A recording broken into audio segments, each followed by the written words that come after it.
Tu as saigné ton pouvoir toute ta vie sans jamais voir la blessure.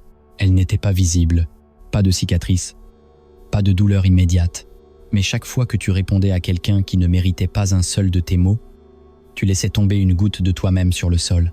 Chaque fois que tu te justifiais devant des personnes déterminées à ne jamais te comprendre, tu leur donnais accès à ton monde intérieur.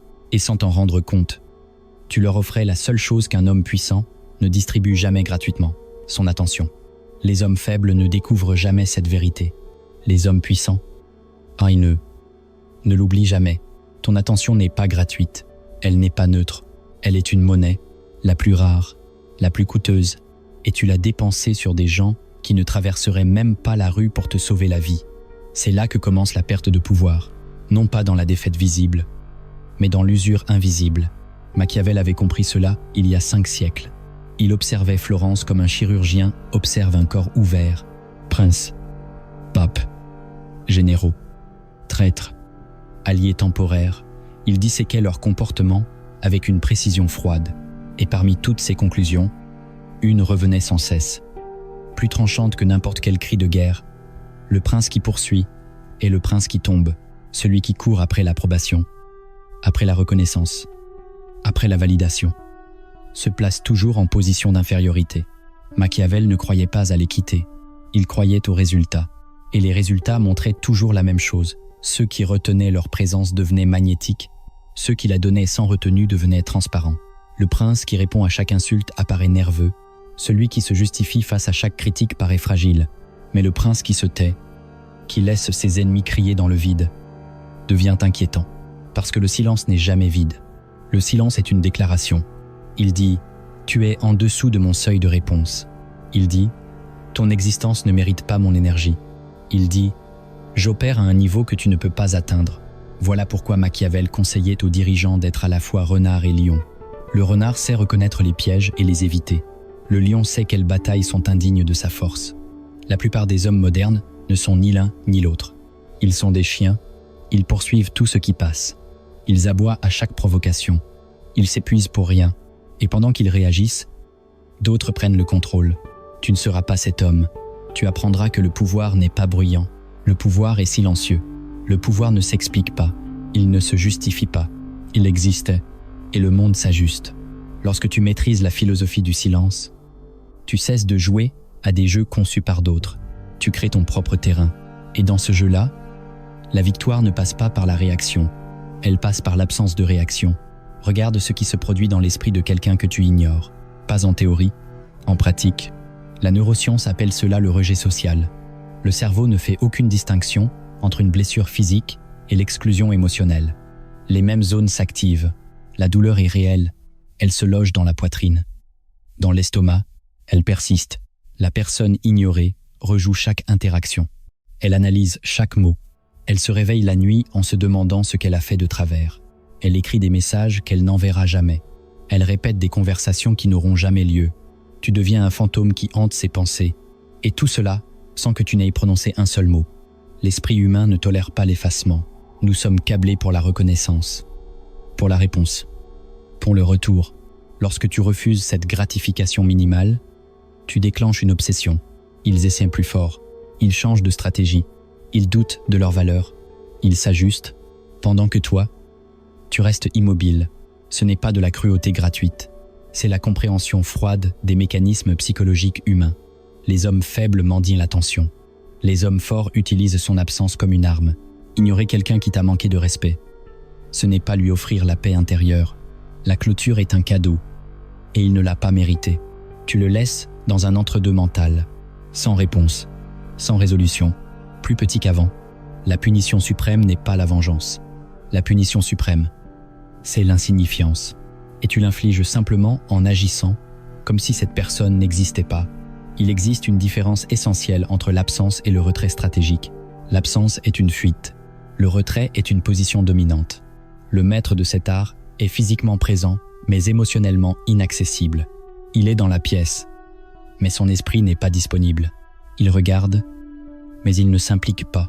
Ce n'est pas une façade, c'est un état. Le retrait stratégique signifie que tu choisis où va ta présence. Tu ne la disperses plus dans chaque conversation inutile, chaque conflit stérile, chaque drame insignifiant qui réclame ton énergie. Tu te conserves comme une arme que l'on ne sort que lorsque la victoire est assurée. La majorité des hommes se rendent communs en étant toujours disponibles. Ils répondent à tout, ils expliquent tout, ils réagissent à tout, et ce faisant, ils perdent toute valeur. Ce qui est accessible est banal. Ce qui est rare est désiré. Laisse les appels sans réponse. Laisse les messages en suspens. Laisse les gens se demander où tu es et ce que tu fais. Le mystère que tu crées a plus de poids que tous les discours que tu pourrais prononcer. L'indisponibilité émotionnelle n'est pas de la froideur gratuite. C'est une frontière. Ton monde intérieur n'est pas un espace public.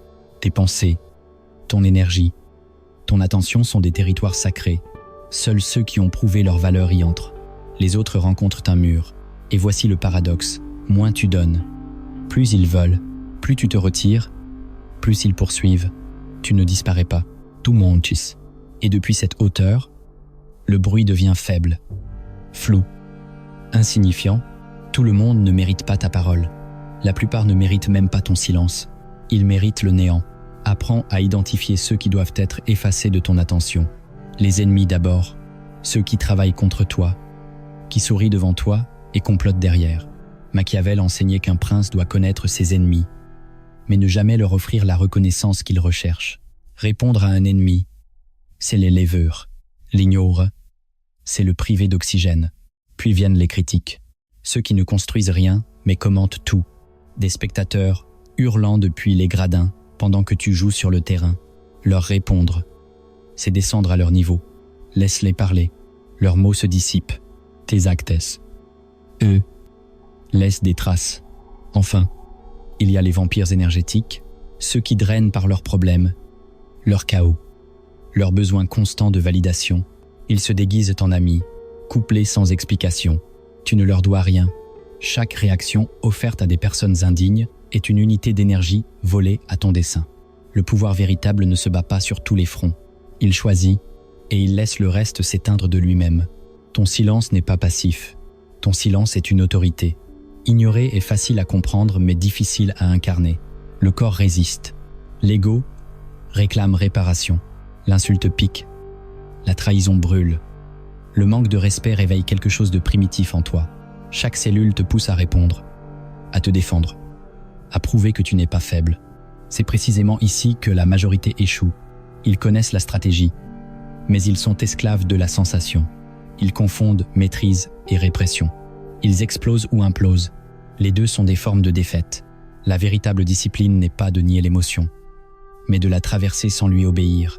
Les stoïciens appelaient cela l'apatheia, un état dans lequel les événements extérieurs ne pénètrent plus la forteresse intérieure. Machiavel parlait de vertu, la domination froide de soi-même qui permet d'agir avec précision plutôt qu'avec passion. Tant que tes réactions sont prévisibles, tu es manipulable. Tant que tes émotions dictent tes actions, tu es exposé. Commence petit. Une remarque déplacée, un regard méprisant, une provocation subtile. Observe la montée de l'émotion. Ne la combats pas, ne la nourris pas. Laisse-la apparaître, puis s'éteindre sans mouvement. Ne serre pas les poings, ne change pas ton visage. Deviens immobile, comme la pierre. Répète cet exercice jusqu'à ce que l'indifférence devienne ton état par défaut. L'homme incapable de contrôler ses réactions est une marionnette. N'importe qui peut tirer ses fils. Il est lisible, exploitable, faible. Mais celui qui a forgé l'indifférence devient intouchable. Tu peux l'insulter. Il te regardera comme si tu parlais une langue inconnue. Tu peux le trahir. Il te retirera simplement de sa vie, sans théâtre ni explication. Il n'a rien à prouver, parce que sa valeur n'est pas négociable. Elle est interne. Cette discipline ne vient pas naturellement. Elle se forge par la répétition, par l'échec, par l'autocorrection constante. Il y aura des jours où tu réagiras, des moments où l'émotion gagnera. Mais chaque reprise de contrôle renforce ton armure. Chaque silence choisi ajoute une couche supplémentaire. Jusqu'au jour où plus rien ne passe, toute interaction humaine est un jeu d'échecs. La plupart ne savent même pas qu'ils jouent. Ils bougent impulsivement, défendent chaque case, réagissent à chaque attaque. Est-il perdent? Le maître du pouvoir sait que les coups les plus décisifs sont souvent l'absence de coups. En ignorant stratégiquement quelqu'un, tu le forces à jouer. Tu le mets dans une position d'infériorité où il doit venir à toi et s'expliquer. Chercher ton approbation. Le rapport de force bascule dans les relations. Celui qui s'investit, le moins détient le levier. Ce n'est pas du cynisme, c'est une loi. Lorsque tu cesses de poursuivre, d'expliquer, de chercher à être compris, tu deviens le centre de gravité. Les autres s'ajustent en affaires. Celui qui reste émotionnellement détaché domine la négociation.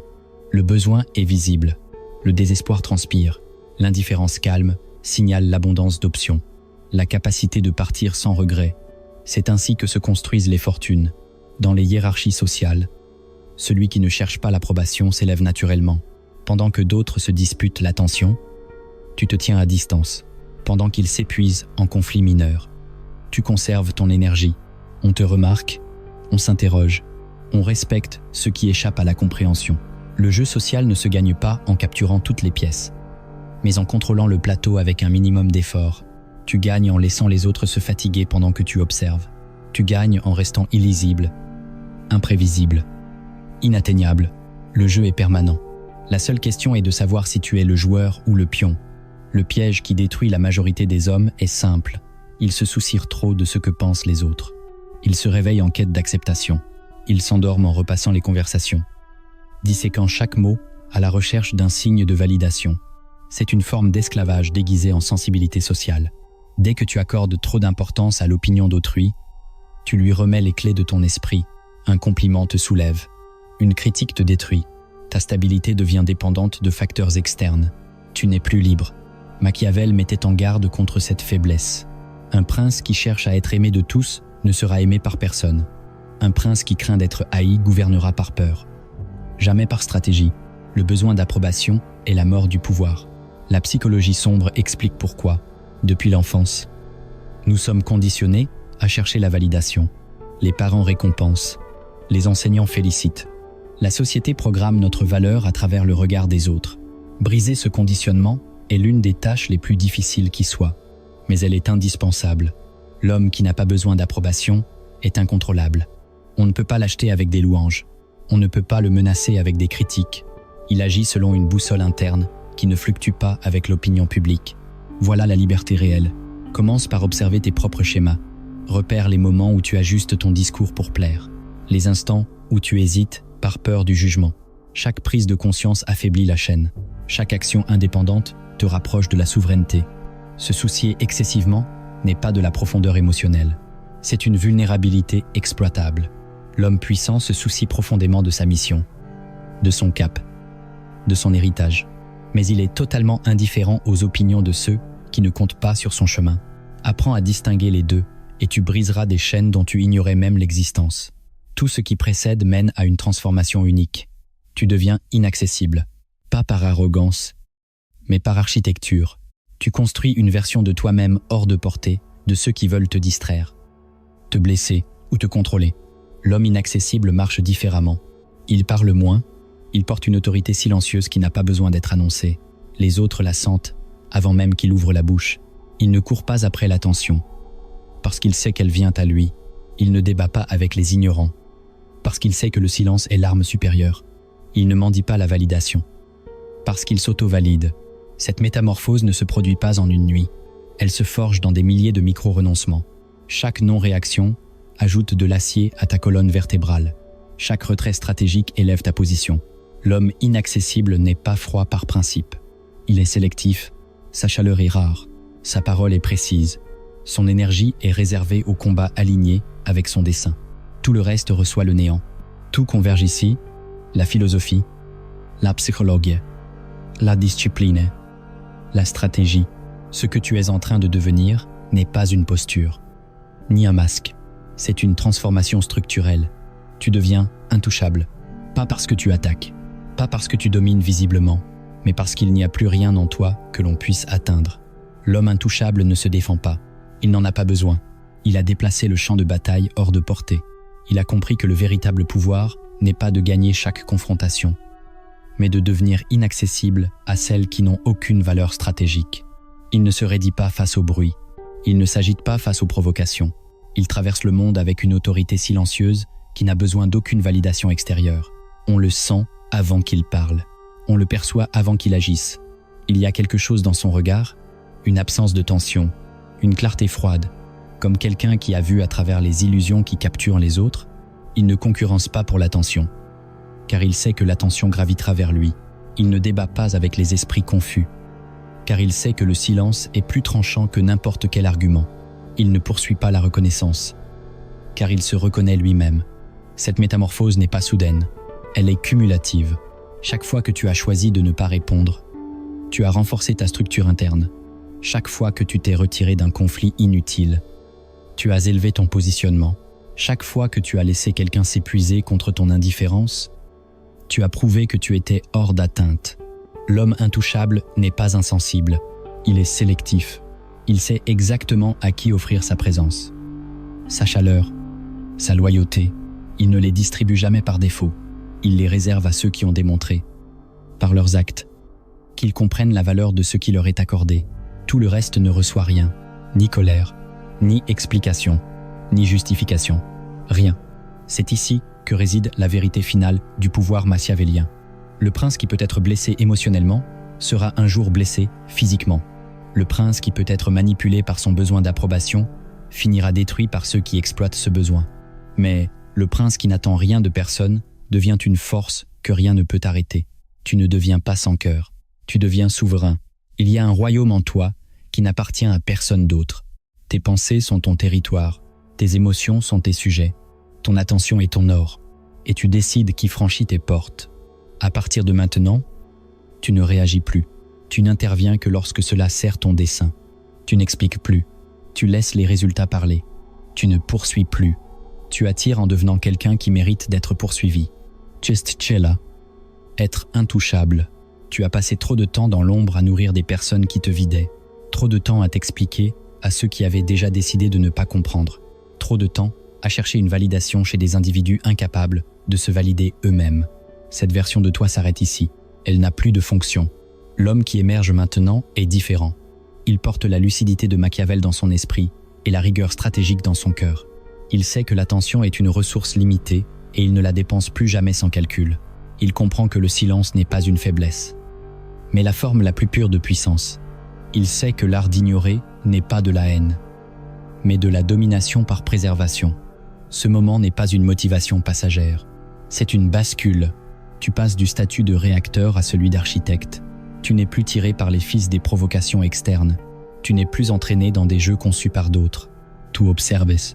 Tu choisis. Tu agis seulement lorsque le mouvement est décisif. Ceux qui contrôlaient tes émotions remarqueront le changement. Ils testeront tes limites. Ils provoqueront. Ils tenteront de te ramener dans l'ancien schéma. Mais rien ne se passera. Ils parleront à un mur. Ils crieront dans le vide. Ils deviendront des fantômes, essayant de hanter quelqu'un qui ne croit plus en leur existence. C'est la psychologie du pouvoir froid à son état le plus pur. L'application moderne de la maîtrise machiavélienne, la ligne de démarcation invisible entre les hommes qui subissent et ceux qui règnent sur eux-mêmes, entre ceux qui sont consommés par le bruit et ceux qui l'utilisent comme fond sonore pendant qu'ils construisent.